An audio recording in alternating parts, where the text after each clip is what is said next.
You don't notice oxygen until it starts to thin. It's the same with cash flow. You won't notice it when it's strong. You will notice it the moment it isn't. Decisions get heavier. Conversations get tenser. Choices that should be simple start to feel risky. This isn't a video about anymore. This is about something most successful people quietly underestimate: the steady, unspectacular movement of money through your system.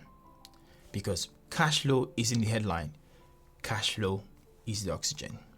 Why does this matter? Most people I speak to don't have an income problem, they have a flow problem.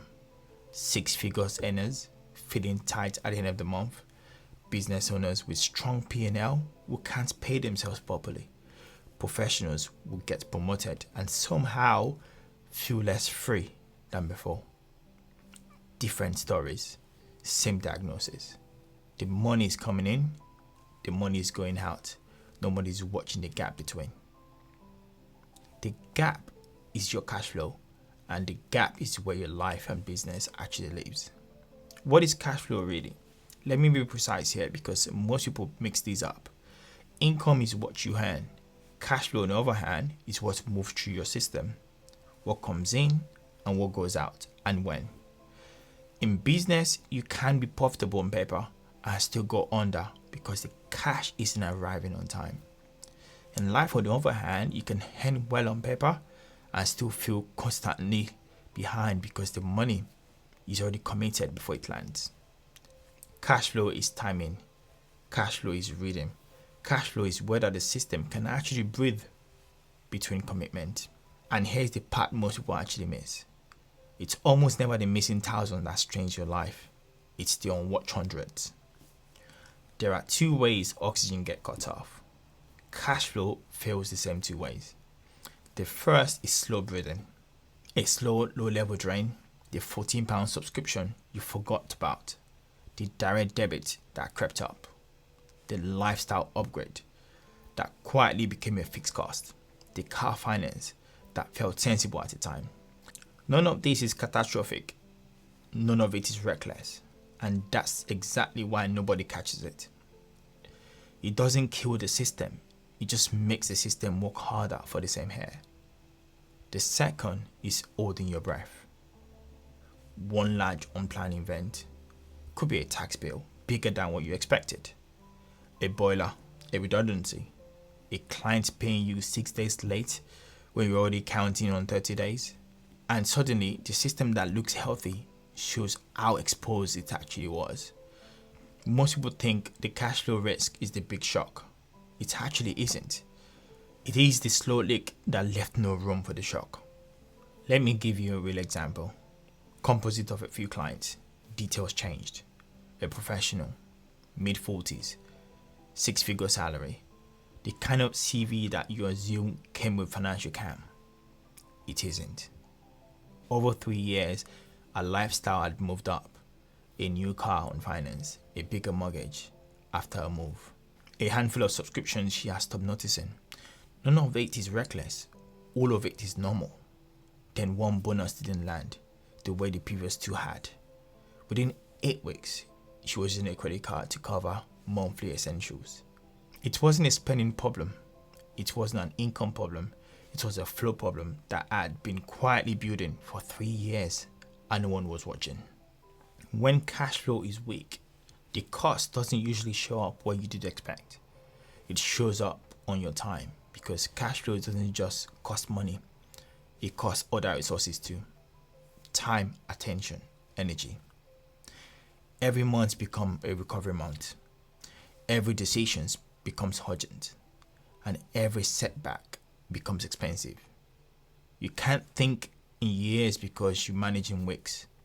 It shows up in your judgment. You take projects you should have turned down. You stay in roles you have outgrown.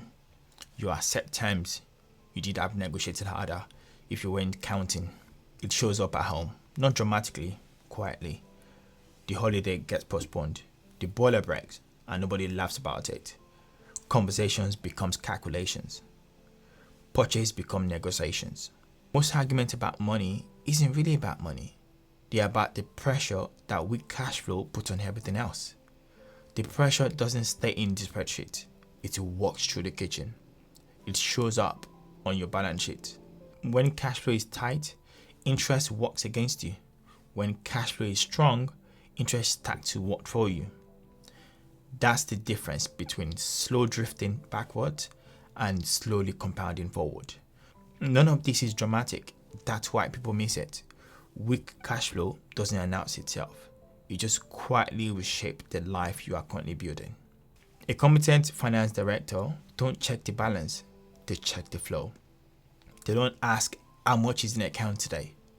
They ask what is coming in over the next 90 days and what is going out. What are the timings mismatch? Where is the system fragile? That's the Life CFO view, and almost nobody applies it to their own life. Most people glance at the balance on payday, feel a brief sense of okay, and then leave reactively onto the next one. That's not a system. That is hope on a monthly cycle. The reframe here is simply stop checking the balances, start watching the flow. Once you start watching your cash flow seriously, you'll realize there are only 4 levers. You can increase what comes in, and you can slow what goes out, and you can smooth the timing, or you can reduce the fragility. Most personal finance content obsess over the first one. Earn more, side hustle, raise your rate. Any more matters, but any more into a leaky system just fund the leak at a higher rate. The quiet wins actually lives in the other 3. Slowing hard flow, auditing the lazy direct debit, the subscriptions you don't use, the fixed cost that quietly grew without a decision. Smoothing timing, knowing what's due, when, building a buffer so the calendar doesn't dictate your mood. Aligning the bills you control with the dates you choose. Reducing fragility. An example of this is a small reserves that turn a £900 boiler crisis into an inconvenience. None of this is glamorous. None of this would make a good thumbnail anywhere else. But this is what actually moves the needle, because this is what protects the oxygen. Let's talk about what a strong cash flow actually buys you. Here's the part nobody actually tells you. A strong cash flow doesn't just reduce the stress, it changes your judgment.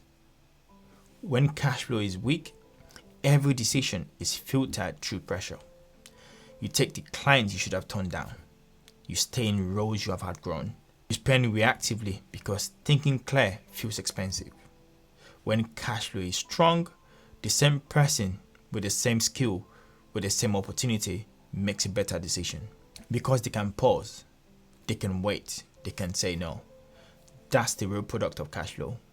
Not luxury, not bragging right, better thinking. Most people think wealth is built by investing. Wealth is built long before that.